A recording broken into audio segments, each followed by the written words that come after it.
은퇴 후에도 돈이 인생의 중심이 되어버린다는 말 들어보셨나요? 버스 운전대를 놓은 김기현 67씨는 그 말의 진짜 의미를 뒤늦게 깨달았습니다. 퇴직금과 약간의 퇴직연금, 그리고 30년 넘게 모은 저축. 평생 근검 절약하며 살았던 그는 자신이 은퇴 후에도 불안하지 않을 거라 믿었습니다. 하지만 문제는 돈이 아니라 돈을 쓰는 방식이었습니다. 퇴직 직후 김 씨의 하루는 허무했습니다. 새벽에 일어나 출근하지 않아도 되지만 몸은 여전히 오시에 눈을 떴습니다.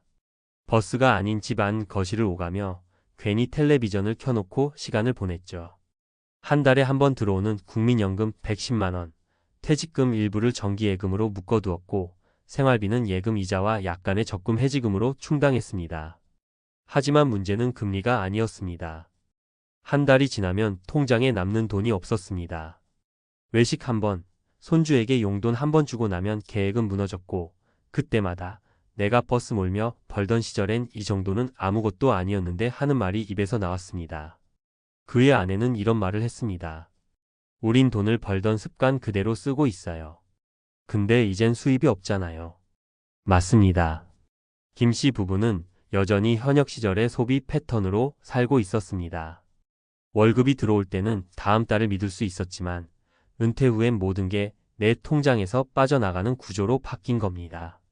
이때 김 씨는 우연히 동네 주민센터에서 열린 시니어 재무 워크숍에 참석했습니다.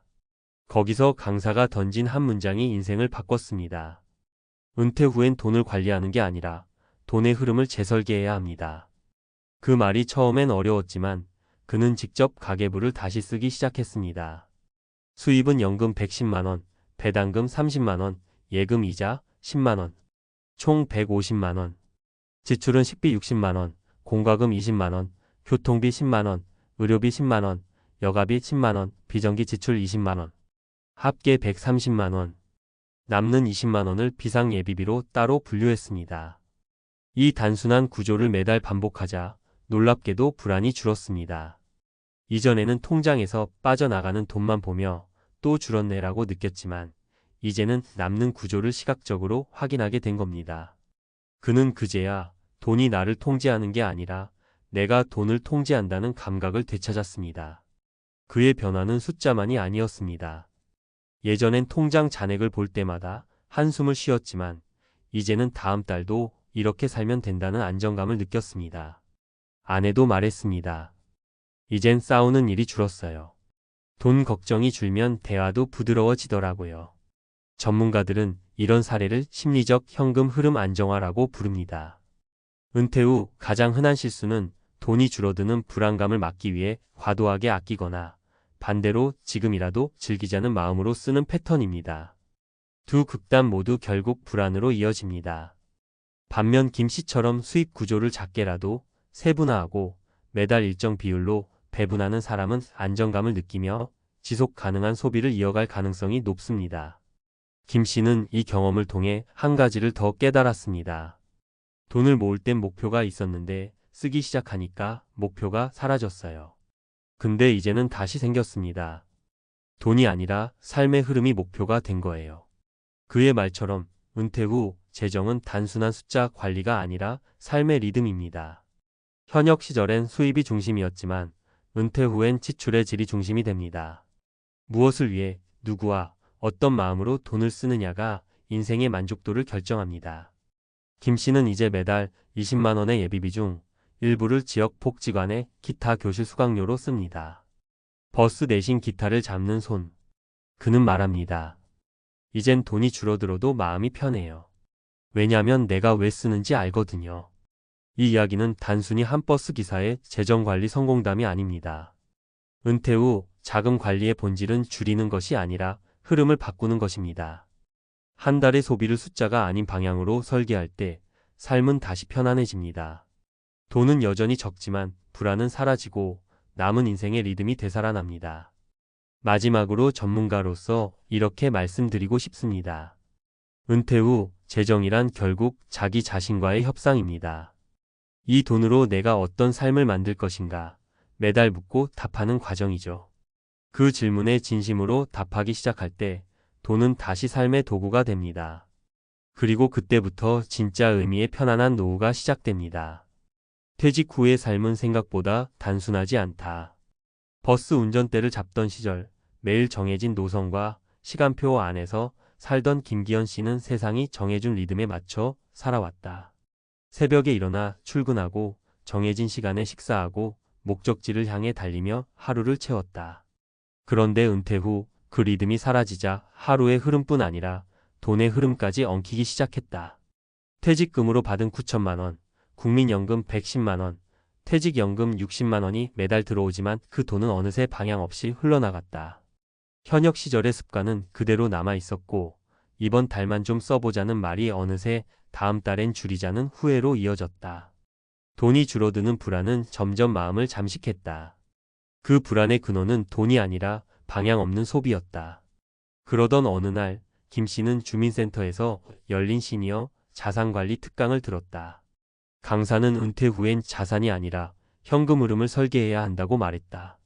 그 말은 김 씨의 머리에 오래 남았다. 그는 퇴직금 일부를 투자, 상품에 넣어두었던 기존 방식을 완전히 바꿨다. 안정적이지만 수익률이 낮은 예금 대신 매달 배당금이 나오는 ETF를 일부 편입했다. 그리고 월 단위 지출 구조를 다시 짰다. 월 150만 원의 총수입 중에서 생활비 120만 원, 여가비 10만 원, 의료비 10만 원, 비상자금 10만 원을 정해놓고 그 한도를 넘기지 않았다. 중요한 건 돈의 액수가 아니라 흐름의 가시화였다. 이제 그는 통장을 3개로 나누어 관리했다. 연금이 들어오는 기본 통장, 생활비를 인출하는 소비 통장, 그리고 남은 돈이 모이는 비상 통장. 이렇게 단순한 구조가 그에게 심리적 평안을 가져다 주었다. 과거에는 잔액이 줄 때마다 불안했지만 이제는 흐름이 예측되니 마음이 안정되었다. 이젠 통장을 볼 때마다 걱정이 아니라 안심이 돼요. 김 씨의 말에는 불확실성에서 벗어난 사람의 여유가 담겨 있었다. 사실 은퇴 후 재정 불안은 단순히 돈이 부족해서 생기는 게 아니다. 사람은 익숙했던 수입의 리듬을 잃으면 돈의 절대량보다 예측 불가능성에 더 큰 스트레스를 느낀다. 월급이 사라진 자리를 대체할 구조가 없으면 매일이 불안으로 채워진다. 반대로 수입이 적더라도 매달 들어오고 나가는 흐름이 일정하면 심리적 안정감이 생긴다. 그래서 은퇴 후 재정 관리의 핵심은 돈을 모으는 게 아니라 흐름을 재설계하는 것이다. 김 씨는 그 원리를 실천하며 삶의 다른 부분에서도 변화를 경험했다. 불안이 줄자 부부간 대화가 부드러워졌다. 과거에는 당신 또 썼어? 라는 말이 습관처럼 나왔지만 이제는 이번 달은 잘 맞췄네 라는 말이 오갔다. 돈의 긴장이 완화되니 관계의 온도도 달라졌다. 아내는 그가 다시 웃는 모습을 보며 말했다. 당신이 돈 걱정 안 하니까 집이 조용해졌어요. 돈이란 결국 가족의 대화 주제이자 감정의 온도계라는 걸 그는 그제야 깨달았다. 시간이 흐르면서 김 씨는 자신의 돈을 목적 있는 돈으로 나누기 시작했다. 의료비, 식비, 여가비처럼 단순한 항목 외에도 배움 통장을 만들었다. 매달 5만 원씩 넣어 기타 교실 수강료로 썼다. 버스 운전대를 잡던 손이 이제는 기타줄을 튕긴다. 처음엔 내 손이 이리도 느렸나 싶었는데 음악이 내 일상이 되니까 하루가 짧아요. 그는 이렇게 말했다. 돈이 줄어드는 대신 삶이 채워지기 시작했다. 이것이 바로 은퇴 후 재정의 본질이다. 돈은 더 이상 쌓아두는 목적이 아니라 살아있는 삶을 유지하는 연료가 된다. 이 변화는 단순히 개인의 습관이 바뀐 것이 아니다. 그가 세상을 바라보는 프레임이 달라진 것이다. 과거에는 돈이 내 삶을 결정한다고 생각했지만 이제는 내 삶이 돈의 방향을 정한다고 믿는다. 불안은 줄었고 하루의 질은 높아졌다. 그는 매달 말 통장 정리를 하며 이렇게 말한다. 이제는 통장 잔액보다 내가 어떤 달을 살았는지가 더 중요해요. 전문가의 입장에서 보면 김 씨의 변화는 심리적 현금 흐름 관리의 대표 사례다. 은퇴 후엔 금액의 많고 적음보다 예측 가능한 구조가 있는지가 핵심이다. 일정한 수입원과 한정된 지출 구조가 존재하면 뇌는 불확실성을 줄이며 안정감을 느낀다. 이는 단순한 재정 관리가 아니라 불안과의 심리적 협상이다. 그래서 많은 은퇴자들이 처음엔 돈이 부족해서 불안하다고 말하지만 실제로는 돈의 방향이 불분명해서 불안한 것이다. 김 씨의 사례는 이런 진실을 보여준다. 그는 돈을 버는 능력이 아니라 돈의 흐름을 바꾸는 능력을 얻었다. 그것이 삶을 다시 편하게 만들었다. 은퇴 후에도 여전히 움직이는 돈, 그 흐름 속에서 자신이 중심이 된 삶. 이것이 진정한 재정 독립이다. 우리는 흔히 은퇴를 돈이 멈추는 시점으로 생각하지만 실제로는 돈의 흐름이 바뀌는 시점이다. 일을 그만두는 건 단순한 변화지만 돈의 리듬을 잃는 건 인생의 균형을 무너뜨린다. 그렇기 때문에 은퇴 후의 첫 과제는 돈을 재설계하는 일이다. 그것은 통장 잔액을 늘리는 게 아니라 마음의 안정선을 회복하는 과정이다. 마지막으로 이런 말을 남기고 싶다. 돈은 은퇴 후에도 여전히 중요하지만 더 이상 중심이어서는 안 된다. 중심은 나의 삶의 리듬이다. 돈은 그 리듬을 유지해주는 박자일 뿐이다. 김 씨가 깨달은 것은 바로 그것이었다. 돈이 줄어도 삶이 단단해질 수 있다는 사실, 그것이 그가 얻은 가장 큰 자산이었다. 오늘 이 이야기를 듣고 있는 시청자에게 묻고 싶다. 당신의 돈은 지금 어떤 방향으로 흐르고 있는가? 통장을 볼 때 불안한가? 아니면 예측 가능한가? 돈은 숫자가 아니라 감정의 언어다.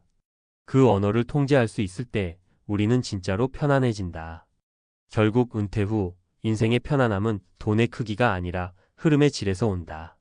그리고 그 질은 언제든 단 한 번의 재설계로 바뀔 수 있다.